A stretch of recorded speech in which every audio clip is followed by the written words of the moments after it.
Je pense que très souvent, on ne se rend pas compte que le plus important pour un enfant, c'est grandir avec une bonne estime. Liliane Thuram, l'une des figures les plus emblématiques du football français, a une fois de plus secoué l'opinion publique.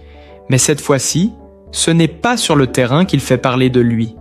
Ses récentes déclarations concernant ses enfants ont provoqué un véritable tremblement médiatique à travers toute la France, déclenchant débats et controverses à grande échelle.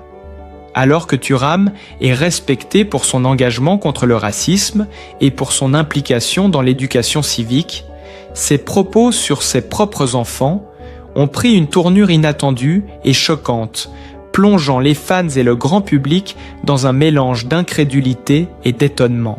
Lors d'une interview récente, le champion du monde 1998 a ouvertement abordé des sujets très personnels, évoquant des choix parentaux et des convictions éducatives qui ne manquent pas de surprendre. Ces mots, francs et sans détour, ont été perçus par beaucoup comme audacieux, voire provocateurs, et ont immédiatement fait le tour des réseaux sociaux, générant une vague de réactions passionnées. Certains admirent sa transparence et son courage à parler ouvertement de sujets sensibles, tandis que d'autres s'interrogent sur la portée et les conséquences de ces déclarations.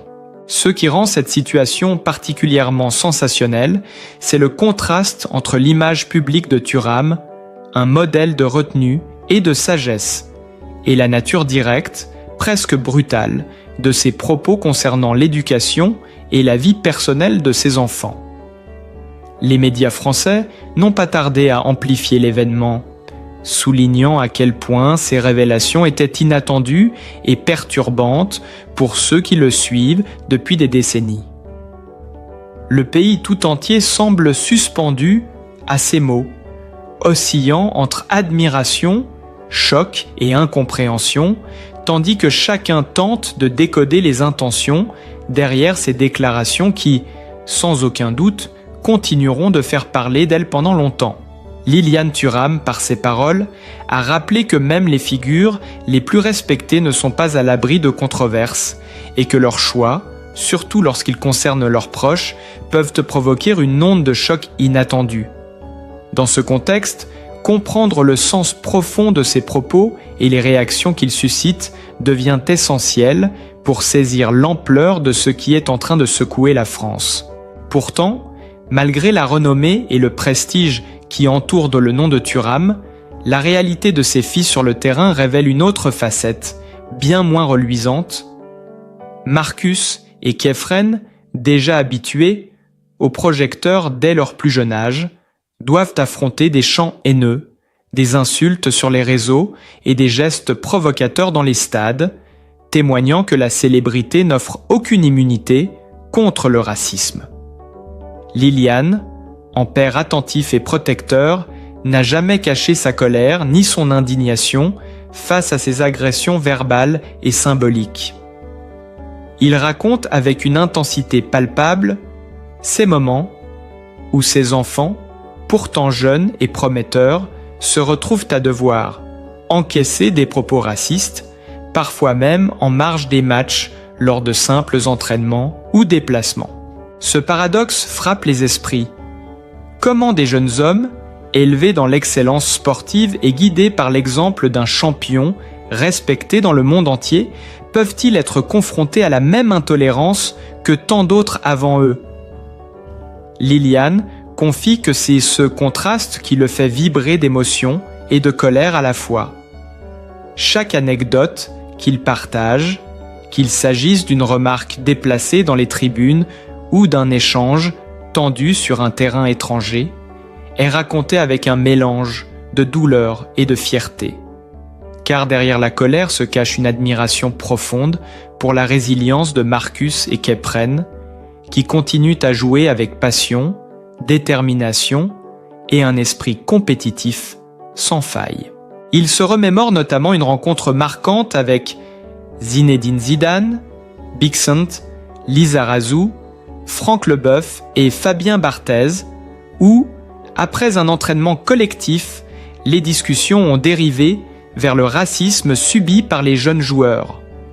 Les souvenirs sont précis, les visages et les intonations encore vivants dans sa mémoire, le silence pesant, l'incompréhension, puis cette énergie collective à vouloir soutenir et protéger les plus jeunes. Lilian raconte aussi comment, même au sommet de sa carrière avec le FC Barcelone ou la Juventus, il était conscient que ses propres exploits ne suffiraient jamais à éteindre les préjugés.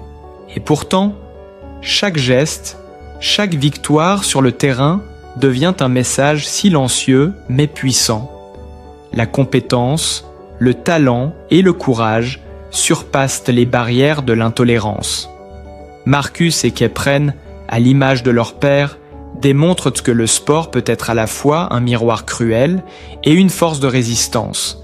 Les gradins, les stades et les réseaux sociaux se transforment en un théâtre où chaque action est observée, jugée et parfois critiquée, mais où la persévérance des Thuram continue d'inspirer et de captiver. Lors de cette interview poignante dans 7 à 8, Lilian Thuram ne retient rien. Il plonge dans ses souvenirs d'enfance en Guadeloupe, où l'arrivée en métropole fut marquée par des humiliations répétées. Il se souvient encore de ces mots tranchants, « salle noire », lancés par des camarades de CM2, résonnant comme un écho douloureux qu'il n'a jamais oublié. Ce vécu lui sert désormais de leçon, et il le transmet à Marcus et Khéphren avec une franchise sans détour. Il ne s'agit pas de les effrayer, mais de les préparer à une réalité implacable. La couleur de peau dicte encore trop souvent la manière dont le monde les percevra et les traitera. Thuram décrit avec précision ces discussions familiales presque palpables, les gestes calmes, la voix ferme mais chaleureuse, les yeux de ses enfants cherchant à comprendre ce poids invisible qu'ils portent depuis leur naissance. Il leur explique, exemple concret à l'appui, les interactions avec la police, un domaine où chaque mouvement, chaque parole peut être scruté à l'extrême. Il faut rester calme, ne jamais se laisser surprendre, leur dit-il, insistant sur la vigilance et la maîtrise de soi, tout en leur rappelant qu'il ne s'agit pas d'une faiblesse, mais d'une protection nécessaire dans une société encore marquée par des préjugés profondément enracinés. L'image est saisissante. Un père, double champion du monde, guidant ses enfants à travers les pièges invisibles du racisme, armé de son expérience et de sa sagesse.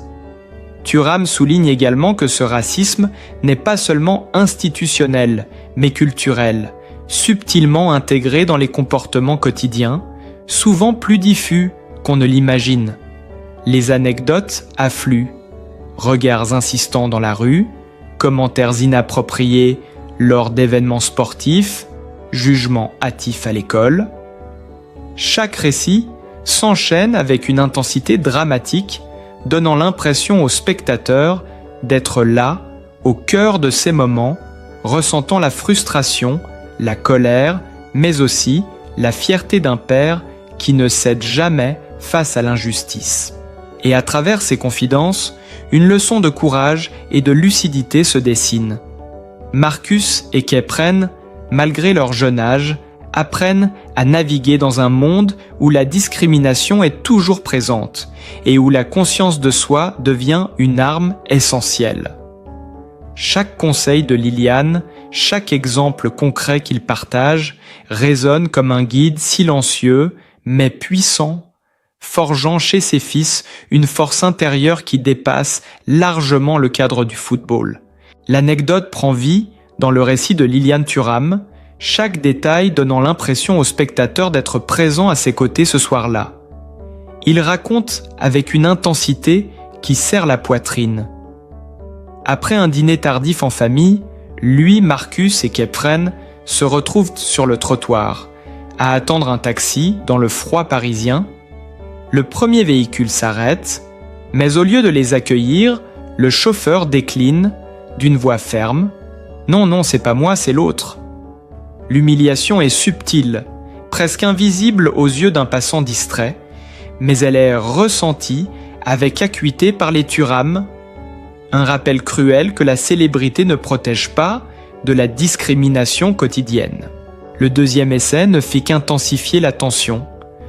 Le chauffeur refuse également de prendre le clan Thuram et le désarroi de la famille grandit. L'atmosphère se charge d'un mélange d'incompréhension et de frustration. Chaque seconde d'attente semble s'étirer et Liliane décrit le regard de ses fils oscillant entre surprise et gêne, tandis que les passants indifférents continuent leur chemin. Le contraste entre la reconnaissance internationale du père et le rejet instantané des chauffeurs est frappant, presque absurde, mais douloureusement réel. Puis vient le troisième taxi. L'instant bascule soudainement. Le conducteur, en apercevant Liliane, s'exclame « Ah, monsieur Thuram, vous allez bien ?» Ils ne vous ont pas reconnu. L'ironie de la phrase frappe de plein fouet. Le même visage qui, quelques secondes plus tôt, était ignoré ou rejeté, devient immédiatement digne d'attention et de respect. Liliane souligne la violence de cette reconnaissance sélective, cette valeur attribuée uniquement par le statut et non par l'humanité. On sent la tension dans sa voix, le mélange de colère, de résignation et de tristesse qu'il éprouve en revivant ce moment. L'image est vivante, le trottoir désert, les néons du restaurant se reflétant sur le pavé humide, les 3 taxis successifs et cette succession d'émotions qui traversent la famille. Thuram décrit comment, ce soir-là, Marcus et Kefren, malgré leur jeune âge, ont perçu de manière crue ce que signifie être vu comme différent dans un monde qui se croit civilisé. Chaque détail du récit s'imprime dans l'esprit et le spectateur ressent presque physiquement le poids de ces instants, cette tension qui mêle indignation, frustration et leçon de vie que Liliane transmet à ses fils. Si les anecdotes familiales révèlent l'homme derrière la célébrité, c'est sur le terrain que Liliane Thuram a véritablement gravé son nom dans l'histoire. La scène se déroule en 1998, lors de la Coupe du Monde organisée en France. Chaque image, chaque passe, chaque tacle semble encore vibrer dans la mémoire collective.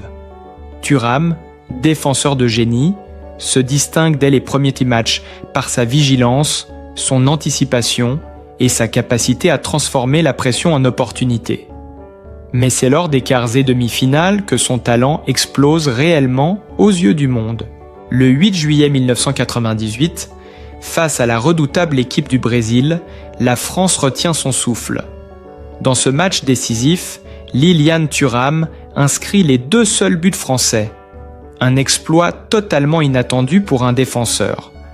Le stade explose, les visages dans les tribunes sont figés entre stupéfaction et admiration, tandis que les téléspectateurs du monde entier assistent, bouche bée, à cette prouesse historique.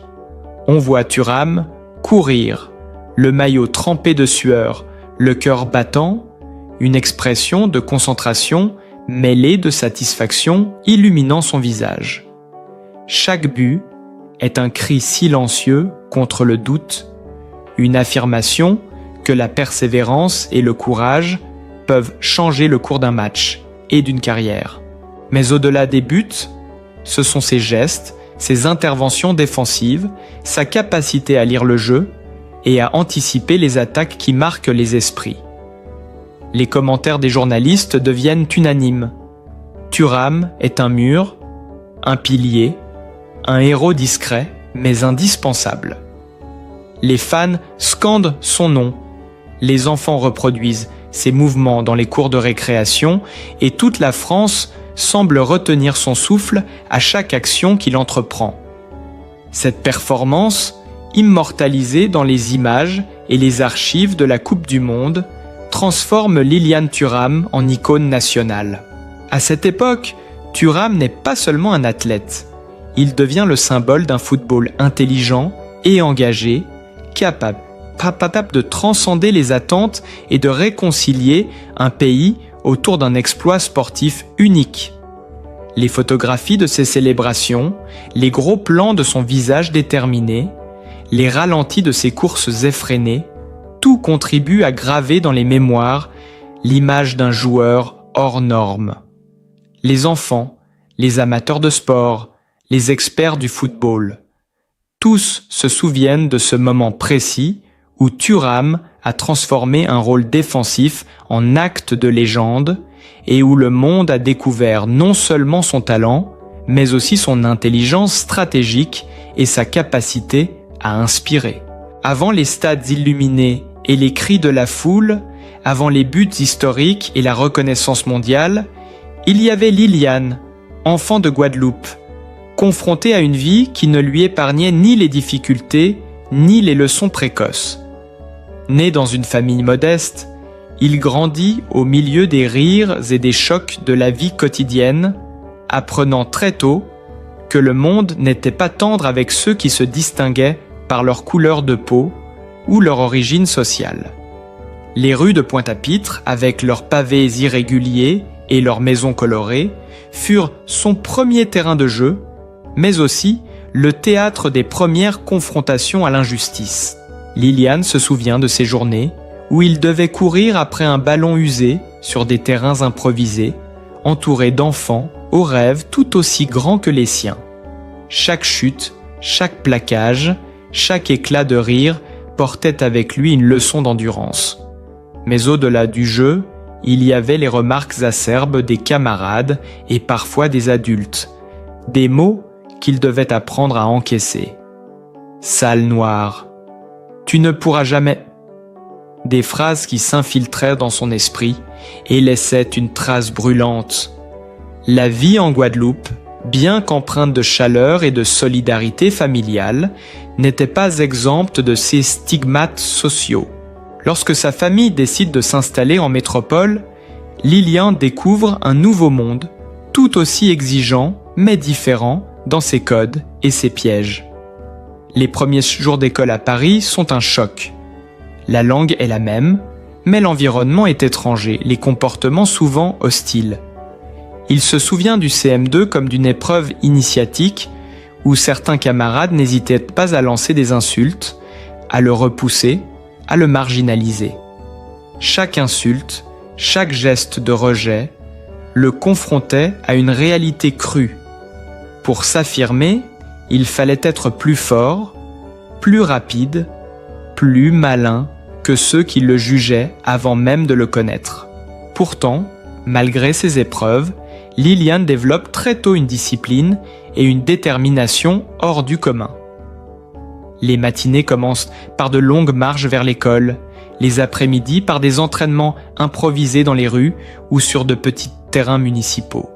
La sueur et la fatigue deviennent ses compagnons constants, mais chaque effort nourrit un rêve plus grand, celui de transformer la colère et l'injustice ressenties en moteur pour réussir. Il observe, analyse, apprend à anticiper, non seulement sur le terrain mais dans la vie quotidienne, à comprendre les codes, à éviter les pièges, à se protéger contre les jugements hâtifs et les discriminations. Le soutien de sa famille, bien que modeste, est un pilier solide. Les repas simples, les conversations tard le soir sur ce qui est juste et injuste, les encouragements pour persévérer malgré les difficultés. Tout cela forge un caractère résilient et lucide. Liliane se rend compte très jeune que le monde peut être cruel, mais que la force intérieure et la persévérance permettent de transcender les obstacles. Les promenades dans le quartier, les courses avec les amis, les premiers matchs avec des équipes locales. Chacun de ces instants devient un apprentissage, une étape vers la maturité et la conscience de soi. Et c'est dans ce mélange de défis, de rigueur, de solidarité familiale et de confrontation constante avec le racisme latent que Lilian Thuram construit les fondations de sa légende. Chaque souvenir, chaque humiliation, chaque victoire sur le quotidien façonne son esprit stratégique, sa patience et sa détermination à ne jamais laisser l'injustice le définir. Les spectateurs pourraient presque sentir la chaleur de Guadeloupe, entendre les rires et les éclats de voix des enfants, voir les ruelles étroites où Liliane a appris à courir plus vite, à anticiper, à résister. Le chemin vers les stades internationaux n'est pas linéaire, il est pavé de défis invisibles, d'épreuves silencieuses, mais c'est précisément ce parcours qui forge l'homme et le champion que le monde connaîtra plus tard. Si le public connaît Liliane Thuram pour ses exploits sur le terrain, peu de personnes ont la chance de pénétrer dans l'intimité de sa vie quotidienne. Pour lui, la famille n'est pas un simple refuge, mais un univers complexe et vivant où chaque geste et chaque parole comptent.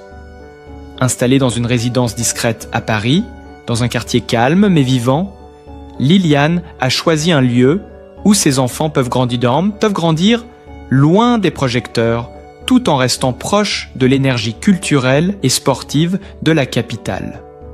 Les murs de sa maison racontent déjà une histoire.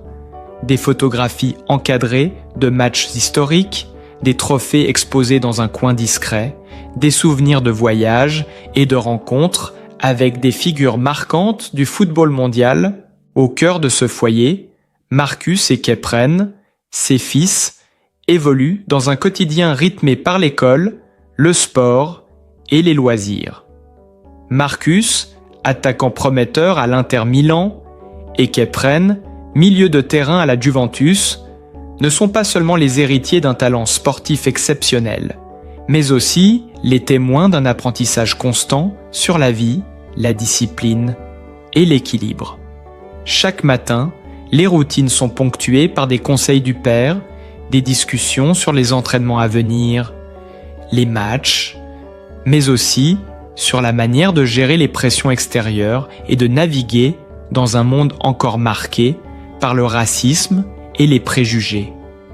Les repas familiaux deviennent des moments d'échange intenses où l'on parle autant de stratégies footballistiques que de valeurs humaines et d'expériences personnelles.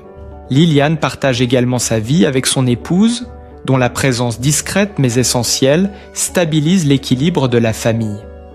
Ensemble, ils veillent à ce que le foyer reste un espace sûr, chaleureux, où les enfants peuvent se sentir protégés et écoutés. La maison, lumineuse et spacieuse, est aménagée pour répondre aux besoins d'une famille active. Un jardin où les garçons s'entraînent et jouent en toute liberté. Une salle de sport intérieure pour continuer à perfectionner leur technique. Et des espaces communs où la discussion et la réflexion sont encouragées. Chaque objet, chaque coin de la maison semble réfléchi, conçu pour inspirer, motiver et sécuriser ceux qui y vivent. Mais la vie personnelle de Liliane ne se limite pas aux murs de sa résidence. Il aime emmener sa famille dans des escapades, parfois discrètes, parfois plus publiques, où le sport et la culture se mêlent. Ces voyages deviennent des leçons de vie pour ses enfants, leur montrant l'importance de découvrir le monde, de comprendre différentes cultures et de rester humble malgré le succès et la notoriété. Les rues animées de Rome ou de Milan, les stades vibrants de Ligue des Champions, les parcs paisibles de Paris, tous ces lieux deviennent des terrains d'apprentissage, des extensions de leur foyer, où le rire, la curiosité et l'apprentissage cohabitent avec l'exigence et la discipline. Liliane insiste sur le fait que, malgré la célébrité, le respect et l'amour dans la famille restent des priorités absolues. Les soirées peuvent être simples, ponctuées de conversations autour d'un repas, de jeux de société ou de visionnage de matchs anciens, mais chacune de ces activités est un fil qui tisse les relations, renforce les liens et transmet un sentiment de sécurité et d'appartenance.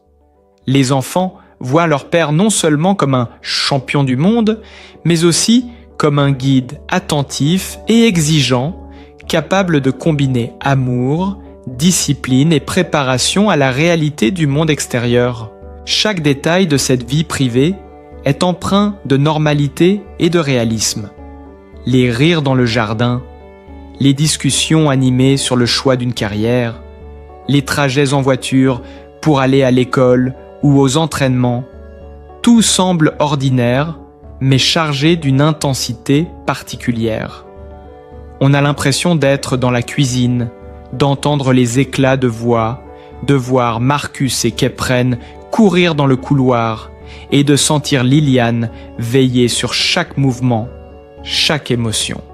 C'est un quotidien à la fois simple et complexe où le prestige de la célébrité rencontre les réalités humaines de la parentalité, de l'amour conjugal et de la protection d'un foyer.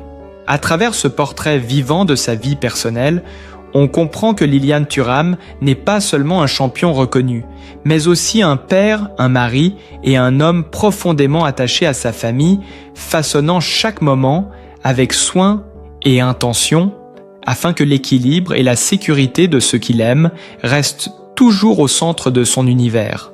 Liliane Thuram n'est pas seulement une légende du football, c'est aussi un père aimant, un mari dévoué et un homme qui, malgré les épreuves, continue de transmettre des valeurs de courage, de respect et de résilience.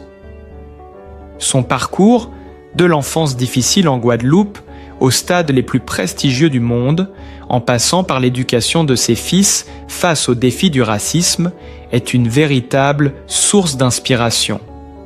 Aujourd'hui, nous avons l'occasion de découvrir l'homme derrière le champion, de comprendre ses combats, ses réussites et son humanité. Si vous ressentez la force et l'émotion de son histoire, partagez cette vidéo pour que d'autres puissent également la connaître.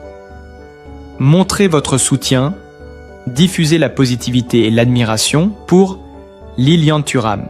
N'oubliez pas de liker, de partager et de vous abonner à notre chaîne pour ne rien manquer des histoires émouvantes et inspirantes comme celle-ci. Ensemble, célébrons le courage, la famille et la détermination de ceux qui nous inspirent.